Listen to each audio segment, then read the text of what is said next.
Hello guys and welcome to another episode of Phone Throwbacks. Now that's a very special limited edition series on my channel where I present to you a rare and unique smartphone you probably never heard of. And today's contender is a very special Japanese samurai, the Freetel Musashi.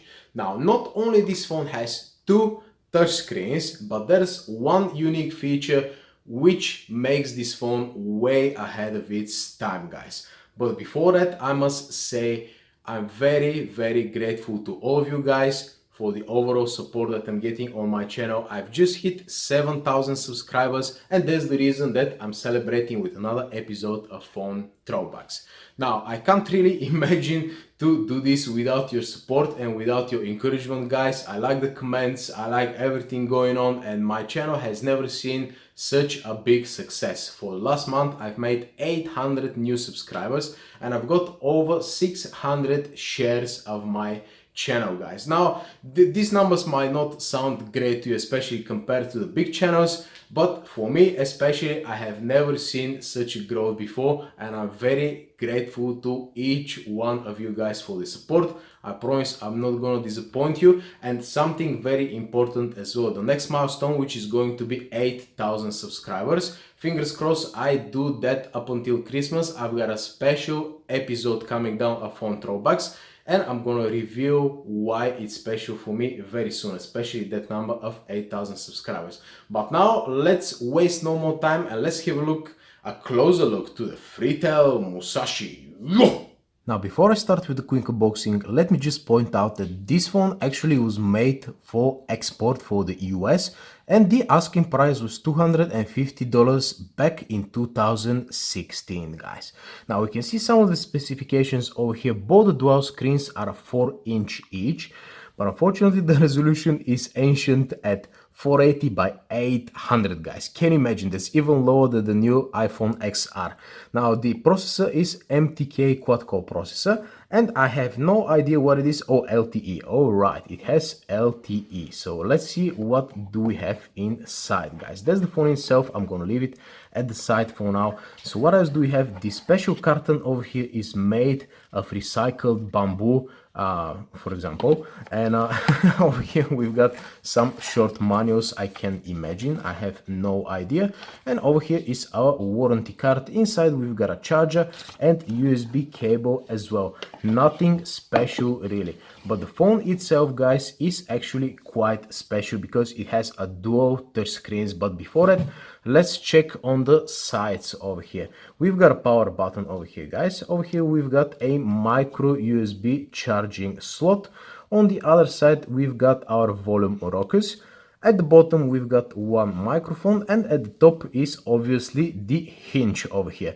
And you guessed it, there is no 3.5mm headphone jack. Can you imagine? That's the reason that I said that the phone was way ahead of its time.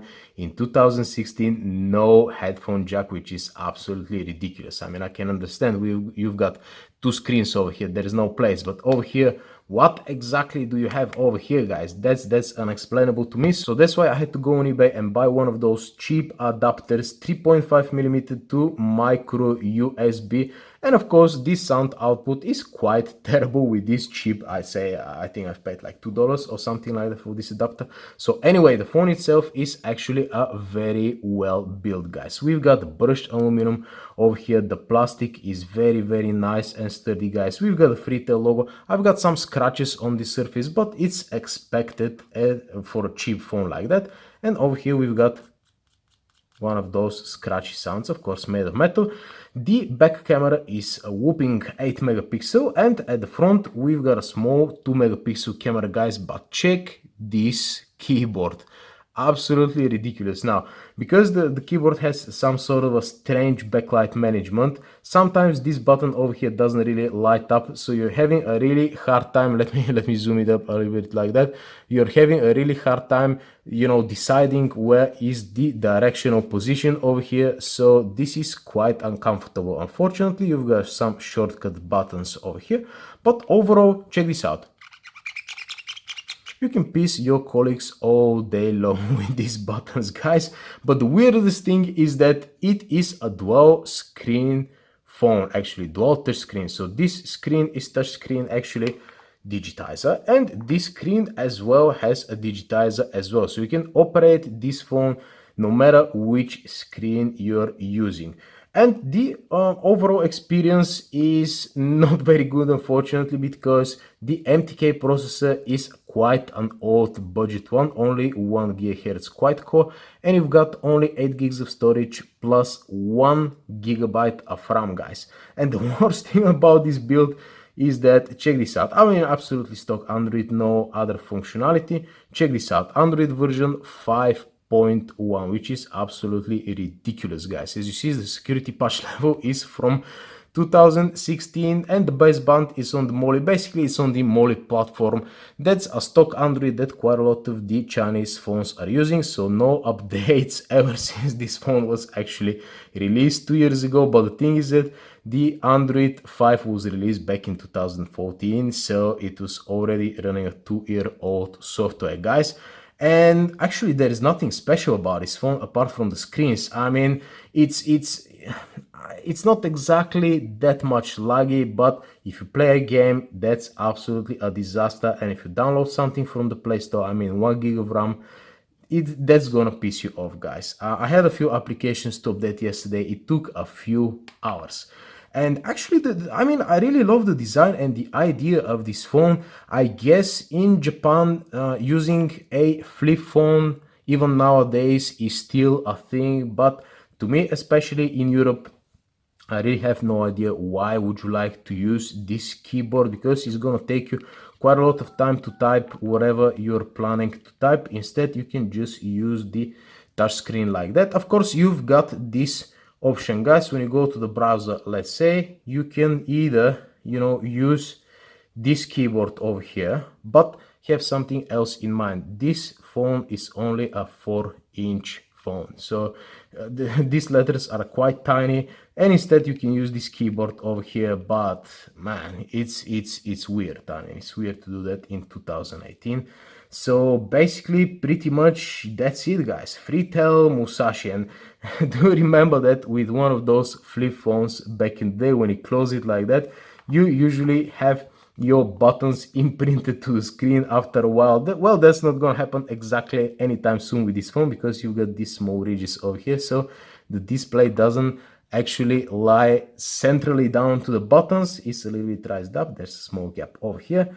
But yeah, the current pricing is again about, I guess you can find it for something like $170 at the moment. And I really have no idea why would anybody buy such a phone, guys. And just for a reference, let me show you how it compares to a normal phone. So that's versus the Sharp B10 over here, which is quite a standard, a little bit more narrow than a standard phone, 5.7 inch. And over here, check this out, 4-inch phone, quite a lot thicker, guys, quite a lot heavier. And when you open it like that, can you imagine, my camera can't even catch this phone. I mean, putting this thing to your ear, you're gonna look absolutely ridiculous when out and about, guys. So yeah, that was the Freetel Musashi. Let's just do one more thing as a last resort over here. I'm gonna leave this phone aside. Let's pop this back cover open and let's see the size of the battery. Okay, so the battery is not that big. Actually, it's only 2000 milliamp hours. So check this out, guys. How much space did they have over here? They could easily put, you know, the headphone jack somewhere here or here. But anyway, you've got dual SIM slots, memory card, and just one speaker over here, which doesn't really sound good at all. So yeah, this phone doesn't really shine in anything apart from the fact that it has, you know, 2 touch screens. And yeah, that's pretty much it, and the lack of headphone jack. But I'm glad to see something, you know, different, especially in this day and age, like the Nubia X, the dual screen phone, like the Axon M, again a dual screen phone. We have the need of some dual screens over there, just to say they exist, guys. So yeah, thank you very much for watching. That was me celebrating 7,000 subscribers on my channel, and see you at 8,000.